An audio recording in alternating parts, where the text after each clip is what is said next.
Le monde a changé. Je le vois dans l'eau. Je le ressens dans la terre. Je le sens dans l'air. Beaucoup de ce qui existait jadis est perdu, car aucun de ceux qui vivent aujourd'hui ne s'en souvient.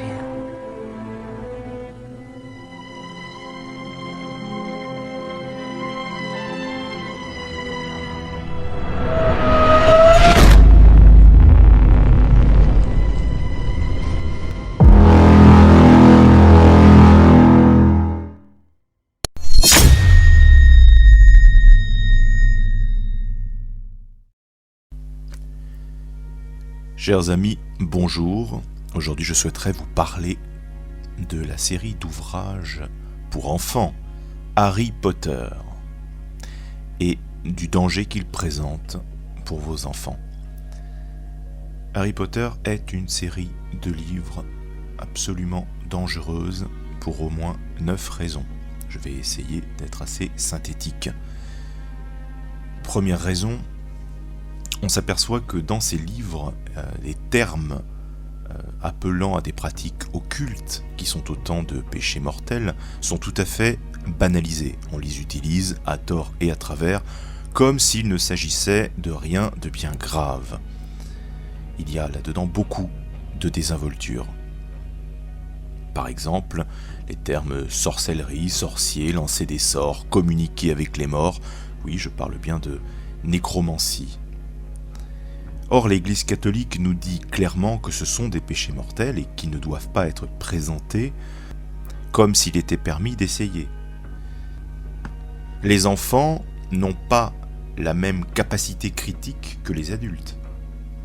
Ils voient les choses de façon très différente, ils ne sont pas armés comme nous pouvons l'être. L'effet de cette banalisation est donc d'autant plus grave que c'est bien eux qui sont visés comme lecteurs de ces ouvrages. Ils peuvent tout à fait, et en pratique cela se vérifie, les lire à la manière d'un croyant, en faire une véritable, entre guillemets, religion. Et donc considérer que l'activité occulte est quelque chose de désirable et de non problématique. Deuxième raison, deuxième point, la série des Harry Potter banalise la pratique occultiste elle-même. Ainsi, dès le premier volume, Harry Potter à l'école des sorciers, on voit le jeune Harry rejoindre Poudlard, l'école des sorciers, qui se situe dans un monde caché au commun des mortels. On l'y voit ensuite faire ses emplettes d'artefacts occultistes, comme s'il s'agissait d'acheter cartables, cahiers, stylos et autres crayons de couleur. Autant de rituels de rentrée bien connus des enfants, ce qui leur fera intégrer d'autant plus facilement ces comportements, comme tout à fait banals. Troisième raison, la série des Harry Potter présente l'état de sorcier, d'occultiste, comme supérieur à celui des humains normaux, qualifiés avec mépris de moldus. Elle rend cet état attractif pour l'enfant et le pousse à vouloir faire partie des sorciers et pas des moldus. Quatrième raison, il n'y a pas dans Harry Potter de distinction claire et nette entre le bien et le mal est même récompensé. Ainsi, on se rend compte que les fautes de Harry Potter dans les ouvrages sont rarement punies, et lorsqu'elles le sont, elles le sont par des figures d'autorité négatives dans l'histoire, par les méchants de l'histoire. Les figures d'autorité positive récompensent au contraire Harry pour sa désobéissance lorsqu'elle apporte un bien perçu. Ses mensonges, ses actes de vengeance et ses abus de pouvoir sont fréquemment ignorés. Le message « la fin justifie les moyens » est prégnant, et c'est cela que les ouvrages veulent faire entrer dans la tête de nos enfants. Nous, catholiques, savons qu'au contraire, la fin ne peut justifier les moyens. Cinquième raison, il s'avère que la figure du serpent est omniprésente dans Harry Potter. le serpent est l'un des motifs occultes et païens les plus anciens et les plus répandus.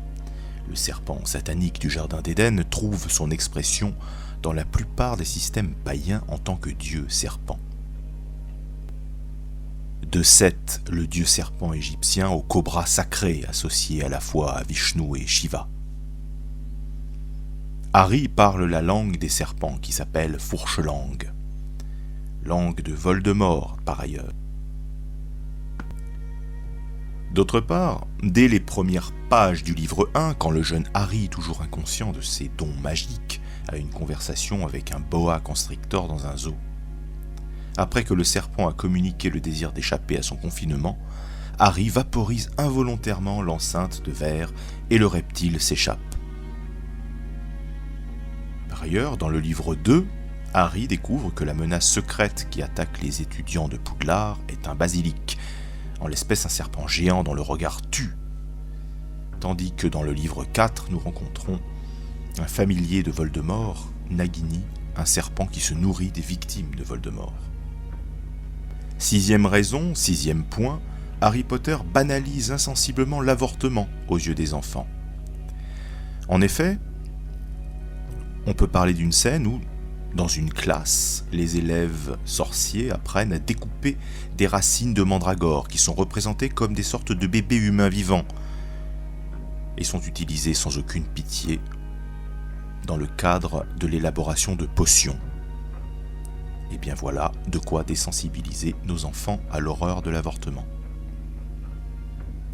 Septième raison, comme l'a montré l'abbé Chad Ripperger, prêtre exorciste, des noms utilisés dans les livres Harry Potter sont en réalité des noms de démons bien réels. Il en va ainsi notamment de Circé, Draco, Hermès ou Serpentard. Huitième raison, comme le dit encore Chad Ripperger, certaines incantations utilisées dans la série d'ouvrages Harry Potter sont bien réelles. Elles fonctionnent. Et il a personnellement connu du cas d'un individu qui a mis le feu à sa propre maison en jouant imprudemment à les prononcer. Neuvième raison, enfin, on trouve dans Harry Potter des cas de personnes qui sont possédées par l'esprit d'un sorcier maléfique. Eh bien, selon Chad Ripperger, il y a bel et bien des cas de possession qui ont pour cause la lecture des livres Harry Potter. Ne laissez pas vos enfants lire ces ouvrages. Ne les laissez pas même accéder aux films. Veillez bien à les protéger de tout cet univers. In Cristo Rege.